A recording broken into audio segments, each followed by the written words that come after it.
Halo, ketemu lagi dengan saya Tanto Prihartanto di channel Daftar TV.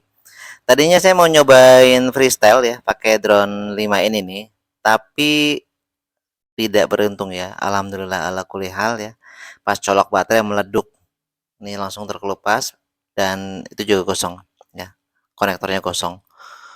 Padahal kemarin sudah tes arming ya saat habis nabrak di video di atasnya sudah tes arming, tapi pas hari ini kebetulan bermasalah ya. Saya cek kapasitornya lepas ya kabelnya dan kapasitornya ini panas ya.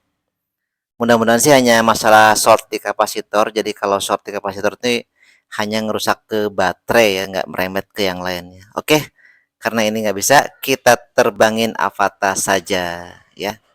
Kita terbang di area apa? Bisling ya.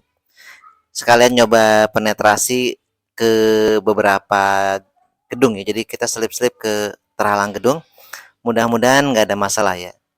Kita cek apakah kalau ngelewatin satu gedung, terhalang satu gedung ya, itu akan masalah atau enggak. Ya, dan terlewatin atau terhalang beberapa pohon, apakah akan sinyalnya akan hilang atau enggak ya.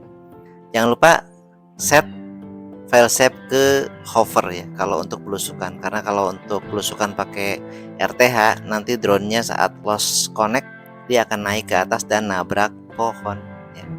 Oke, selamat menikmati penerbangan saya. Jangan lupa like dan subscribe.